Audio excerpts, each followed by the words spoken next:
আসসালামু আলাইকুম আমার প্রিয় ভাইয়ান আপুরা সবাই কেমন আছেন? আশা করি সবাই অনেক ভালো আছেন। আল্লাহ তাআলার অশেষ রহমতে আমিও ভালো আছি। চলে গেছিলাম বাজারে, কাঁচা বাজারে। তো বাজার থেকে কিছু বাজার করে নিয়ে আসছি আর সেগুলোই এখন আমি একে একে সব বের করছি পলিথিন থেকে। তো বাজার করেছি মিষ্টি কুমড়া, তারপরে এদিকে দেখতে পাচ্ছেন পুঁইয়ের শাক আর পেয়ারা আর ক্ষীরা, নুডলস, তারপরে হচ্ছে শুকনো মরিচ, এই যে শুকনো মরিচ। তো শুকনো মরিচগুলো আমি পেস্ট করব আর কিছুটা ভেজে রাখবো ভর্তা খাওয়ার জন্য। আর এদিকে দেখতে পাচ্ছেন আলু।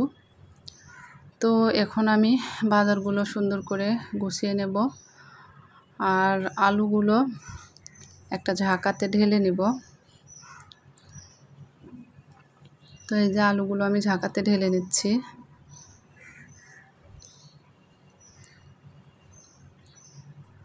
আর এটা হচ্ছে পরের দিনের ভিডিও, মানে এখন আমি পুঁইয়ের শাক রান্না করব আজকে দুপুরে। তো পুঁইয়ের শাক দিয়ে আর মাছ দিয়ে রান্না করব। আর এখানে দুটো বেগুনও নিয়ে নিয়েছি দেখতে পাচ্ছেন। তো বেগুনটাও আমি পুঁইয়ের শাকের মধ্যে দিব। তো ভিডিওটি দেখতে দেখতে যারা এ পর্যন্ত এসেছেন, প্রতিদিনের মতো আজও একটা অনুরোধ করি যে আপনারা ভিডিওতে প্লিজ একটি লাইক দিয়ে আমার পুরো ভিডিওটি কন্টিনিউ করবেন, আপনাদের কাছে অনুরোধ। তো এখানে আমি পুঁইয়ের শাকটা কেটে নিচ্ছি। এখন তো পুঁইয়ের শাকের সিজন না, মানে অ্যাভেলেবল পাওয়া যায় না। তো পাওয়া যাবে আর কিছুদিন পর থেকেই পাওয়া যাবে, বেশি মানে অ্যাভেলেবল পাওয়া যাবে। তো পুঁইয়ের শাকটা খুব একটা ভালো ছিল না, কিন্তু রোজ রোজ সব রকম মানে সেই সিম, ফুলকপি, ব্রোকলি আর সিমের বিচি আর এটা ওটা খেতে খেতে যদিও এখন এগুলোই, তারপরেও আমার একটু পুঁইয়ের শাক খেতে ইচ্ছে করছিল। আর এদিকে দেখতে পাচ্ছেন আমি বেগুন কেটে নিয়ে চেক করছি যে ভালো আছে কিনা। ভালো বলতে বেগুনগুলো ভালো, কিন্তু 3-4 দিন আগে ছিল, ফ্রিজে ছিল 3-4 দিন আগে। তো ফ্রিজে রাখা বেশি খাবার আমি খেতে পারি না, আমার খুব ভালো লাগে না, তাই বেগুনটা কেটে চেক করে নিচ্ছিলাম। তো ভালোই আছে। আর এদিকে আমার কিন্তু পুঁইয়ের শাক কাটাকুটা হয়ে গেছে। পুঁইয়ের শাকের মধ্যে আমি একটা আলুও নিয়ে নিয়েছি। তো এখন আমি এই যে মরিচ আর পেঁয়াজ কেটে নেব। আর কিছু পেঁয়াজ দেখতে পাচ্ছেন কুচি করে কাটা। তো এই পেঁয়াজটা হচ্ছে সকালের, তো সকালের খাবারের ভিডিওটা ওভাবে করা হয়নি। তো যাই হোক, এখন আমি মরিচগুলো কেটে নিচ্ছি, মরিচগুলো ধুয়ে নিয়েছি। আর এখানে মাছ দেখতে পাচ্ছেন, ওই মাছটাই আমি পুঁইয়ের শাক দিয়ে রান্না করব। তো দেখুন কাঁচা মরিচ আর পেঁয়াজ আমার কাটা হয়ে গেছে। এখন আমি রান্নার কাজে চলে আসব। তো আমি রান্নার কাজে চলে এসেছি। এখন আমি মাছগুলো ভেজে নিব। মাছগুলো আমি লবণ, হলুদ আর মরিচের গুঁড়ো দিয়ে মেখে রেখেছি। তো কড়াই গরম হয়ে গেছে, এখন আমি কড়াইতে তেল দিয়ে দিলাম। দিয়ে এখন আমি মাছগুলো দিয়ে দিব কড়াইতে। তো এই যে একে একে আমি মাছগুলো ভেজে নেব।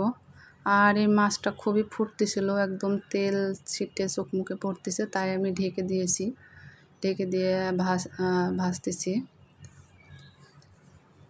তো আমার ভিডিওটি যে যেখান থেকে দেখতেছেন, কাছে দূরে, দেশ ও দেশের বাইরে, সবাইকে জানাই অসংখ্য অসংখ্য ধন্যবাদ যারা কষ্ট করে ভিডিওটি দেখছেন। আর আমার চ্যানেলে নতুন নতুন সব ভাইয়া ও আপুরা জয়েন করতেছেন, তাদেরকে জানাই অসংখ্য ধন্যবাদ। যদি ভিডিওটি ভালো লেগে থাকে তাহলে অবশ্যই সাবস্ক্রাইব করে আমার চ্যানেলের পাশে থাকবেন। আপনারা আমার চ্যানেলে আসলে আমিও আপনাদের পরিবারে যাব ইনশাল্লাহ। আর আমি সবার ভিডিওই দেখি। তো আমি দুটো ফোন থেকেই ভিডিও দেখি। ভাবতেছি ল্যাপটপে লগ ইন করে নেব, কারণ দুটো ফোনে দেখেও অতটা মানে ইয়ে হয় না। তো যাই হোক, এখন আমি যে মাছগুলো ভাজা হয়ে গেছে, এখন আমি কড়াইতে তেল দিয়ে দিলাম, তারপরে জিরে দিয়ে দিলাম। আমি কুচি করে রেখেছিলাম কিছুটা পেঁয়াজ দিয়ে দিব। পেঁয়াজটা এখন একটু বাদামি কালার হয়ে আসলে আমি রসুন পেঁয়াজের পেস্ট দিয়ে দিব। তো আমার পেঁয়াজটা বাদামি কালার হয়ে আসছে, এক সাইডে আমি সরিয়ে নিলাম। এখন আমি এই যে রসুন পেঁয়াজের পেস্ট দিয়ে দিলাম।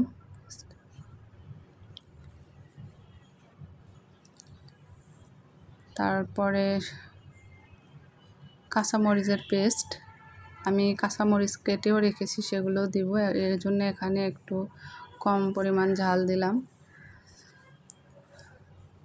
তারপরে আমি হলুদ দিয়ে দিব। আর পুঁইয়ের শাকে কাঁচামরিচের পেস্ট বা কাঁচামরিচের ইয়েটাই বেশি ভালো লাগে। শুকনো মরিচও খাই, কিন্তু কাঁচামরিচটাই আমার মনে হয় বেশি যায়। তো এখন মশলাটা আমি সুন্দর করে কষাচ্ছি। আর এ পর্যায়ে আমি যে কেটে রাখা মরিচগুলো দিয়ে দিলাম। তো আমি একটু ঝালঝালি করব, পুঁইয়ের শাকটা আমার ঝালই ভালো লাগে।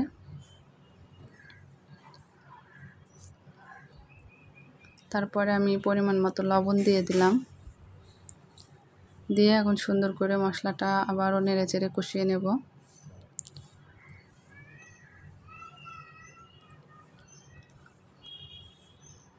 তো এই তো আমার মশলা কষানো হয়ে গেছে, এখন পানি দিয়ে আর একটু কষিয়ে নেব।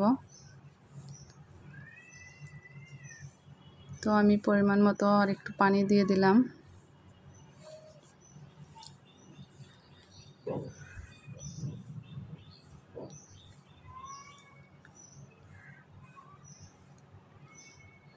তো এই যে মশলাটা পানি দেওয়ার পরে সুন্দর কষানো হয়ে গেছে। এখন আমি পুঁইয়ের শাকগুলো ধুয়ে রেখেছিলাম, সেগুলো এখন দিয়ে দেব। তো কে কে এভাবে পুঁইয়ের শাক পছন্দ করেন অবশ্যই কমেন্টসে জানাবেন। আসলে পুঁইয়ের শাকটা মসুরের ডাল দিয়েও রান্না করা যায়, বিভিন্নভাবে রান্না করে থাকে। আমিও মসুরের ডাল দিয়েও রান্না করে খাইছি। তো আজকে আমি এভাবে রান্না করতেছি। তো তরকারি দিয়ে আমি দেখুন ঢেকে দিয়ে কিন্তু কষিয়ে নিচ্ছি। আর পুঁইয়ের শাকটা এই যে ডাঁটাগুলা মানে একটু ছিল, এই জন্য এমন লাগছে, তাছাড়াও সিদ্ধ হয়নি এখনও। তো যাই হোক, আমি কষিয়ে নিয়ে এই পর্যায়ে কিন্তু আমি পানি দিয়ে দিলাম পুঁইয়ের শাকে। পানি দিয়ে এখন বলক আসা, তো এই যে বলক উঠে গেছে। এখন আমি যে কয়টা মাছ ভেজে রেখেছিলাম সেটা দিয়ে দেব। এটা ছিল ওই যে আয়ের মাছ, সেদিন রান্না করেছিলাম, ভুনা করেছিলাম, ভিডিওতে দিয়েছি। আর কয়েক পিস ছিল, এটা দিয়ে আমি পুঁইয়ের শাকটা রান্না করতেছি। তো আমি আপনাদের আগে বলেছি আমি যেটা পারি এবং যেটা করে খাই সেটাই আপনাদের সঙ্গে শেয়ার করি। তো এই যে আমার রান্নাটা কিন্তু হয়ে গেছে, এখন আমি একটা বাটিতে ঢেলে নেব। তো কমেন্ট করে জানাবেন কেমন হয়েছে রান্নাটা।